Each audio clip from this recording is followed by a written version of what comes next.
Now, many people would say that, okay, why work only? If we are anyways getting 3,000 rupees, then the incentive to work will go down. So, मतलब गरीब बेरोजगार मजदूर को महीने के 3,000 रुपये मिल जाए अगर मात्र, तो वो काम क्यों करेगा? और 4 महीने के बच्चे को 240 करोड़ रुपए मिल जाए तो वो हफ्ते के 70 घंटे काम करेगा, है ना? इस बेहुदा बात का आज हम खंडन करेंगे स्टडी से, जिसका टाइटल है debunking the stereotype of the lazy welfare recipient evidence from cash transfer programs. और इसके वन ऑफ द ऑथर्स कौन है? अभिजीत विनायक बैनर्जी, इंडिया के, जिन्हें नोबेल प्राइज मिला था इकोनॉमिक्स में। So they reanalyzed the data from 7 randomized controlled trials of government-run cash transfer programs 6 developing countries में से थ्रू आउट द वर्ल्ड, और इनको कोई सिस्टमैटिक एविडेंस नहीं मिला that cash transfer program discourage work.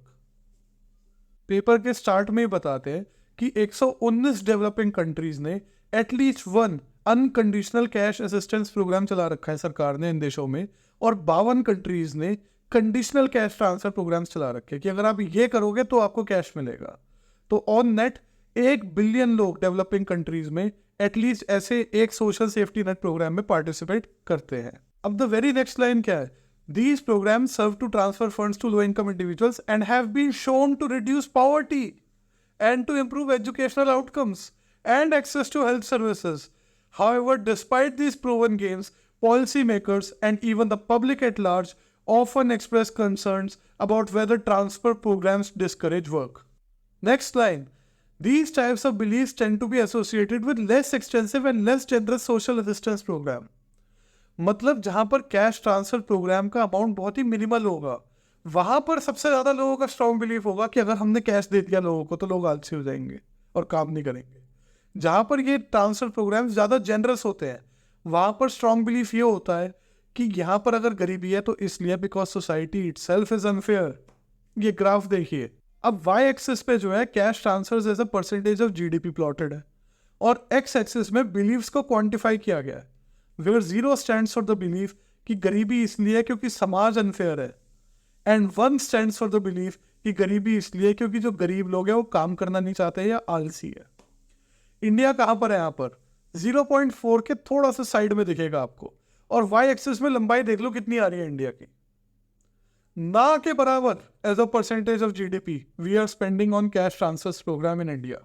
इसलिए यहाँ पर ऐसे बेहुदा बिलीफ चलते हैं कि लोगों को पैसा दे दो तो वो आलसी हो जाएंगे, हो जाएंगे, वो हो जाएंगे।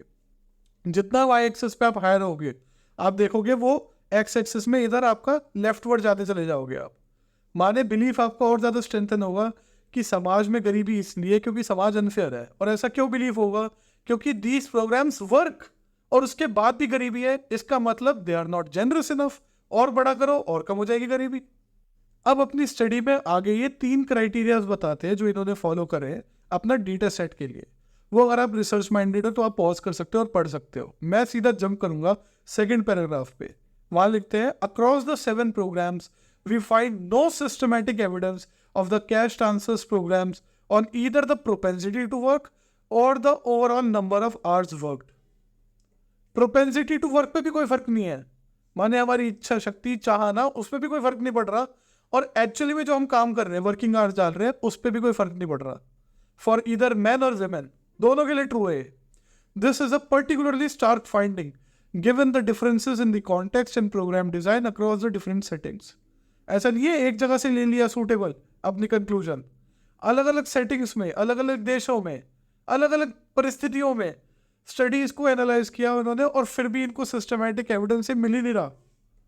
ये बिलीफ कहां से आता है? ये सिक मेंटालिटी से आता है ये बिलीफ। आगे, importantly pooling across the 7 studies to maximize our statistical power to detect effects if they exist, we find no observable impacts on either work outcome. We can reject with high confidence any moderate negative effects for the elasticity of work outcomes with respect to income for men. If anything, the point estimates are positive. अब अपनी study में इन लोगों ने asset transfer को भी discuss किया है, तो उसमें मेरे को बांग्लादेश का एक बहुत अच्छा लगा ग्रेजुएशन मॉडल। मैंने कहा आपके साथ भी उसको डिस्कस किया जाए। तो इसके अंदर इन्होंने क्या करा, poorest of the poor community में से हाउस होल्ड्स को चूज करा, उनको एसेट दिया ऑफ देयर ओन चूजन, ठीक है, ट्रेनिंग दी थोड़ी बहुत, और उसके बाद मैक्सिमम 6 महीने तक का उनको स्टाइपेंड भी दिया, और 4 साल के बाद आउटकम्स को नोट करा। तो उनको रिजल्ट मिला कि भाई वेज एम्प्लॉयमेंट में तो वर्किंग आवर्स रिड्यूस हुए, कितने रिड्यूस हुए? 170 आवर्स। लेकिन सेल्फ एम्प्लॉयमेंट में मोर देन प्रोपोर्शनेट इंक्रीज हो गए। कितने? 388 मोर आवर्स। और ओवरऑल जब इसका इम्पैक्ट देखा तो लेबर सप्लाई बढ़ गई 19% relative to the baseline. Labour hours कितने बढ़ गए? 19%। है ना, बिल्कुल मस्त चीज एकदम। एसेट ट्रांसफर करो, कैश ट्रांसफर करो, इम्पैक्ट आपको देखने को मिलेगा। अब ऐसे ही नॉर्दर्न युगांडा में क्या करा, वहां की women, most of whom had never run a business before, उनको पैकेज दिया गया। कितने का? $150 कैश और 5 दिन की बिजनेस ट्रेनिंग और ऑनगोइंग सुपरविजन। तो लिखते हैं these authors find that the hours worked per week go up by a stunning 10 hours and correspondingly there is doubling of new non-farm enterprises and a significant rise in income. आलसी हरामखोर नहीं हो गए वो, they worked more. लोग जो गरीब लोग हैं उनको चांस चाहिए बस काम करने का, then they work. Now I can go on and on, लेकिन आपको बोर करे बिना डायरेक्ट मैं कंक्लूजन पे आता हूँ। तो लिखते हैं कि इन्होंने एविडेंस जब एग्रीगेट करा रेंडमाइज्ड इवैल्यूएशन से 7 गवर्नमेंट के कैश ट्रांसफर प्रोग्राम से, तो इनको कोई सिस्टमेटिक एविडेंस नहीं मिला कि ट्रांसफर्स का इम्पैक्ट हो वर्क बिहेवियर पे, या तो मेन के लिए या वेमेन के लिए। और फिर 2014 की स्टडी को भी ये लोग साइट करते हैं टू शो, कई लोग कहते हैं ना कि अगर कैश दे दिया तो दारू में उड़ा देंगे लोग या गुटखे तंबाकू में उड़ा देंगे पैसों को, तो उसका भी कोई एविडेंस नहीं है। Thus, on net, the available evidence implies that cash transfer programs do not induce the bad behaviors that are often attributed to them in the policy space. Combined with the positive effects of transfer programs documented in the literature, this suggests that transfers can be an effective policy lever to help combat poverty and inequality. कई लोग मेरे से कहते हैं ना alternative बताओ, ये one of the alternatives, cash transfer programs, asset transfer programs करो और उसके बाद इक्वालिटी भी फॉलो होगी और पॉवर्टी भी कम होगी।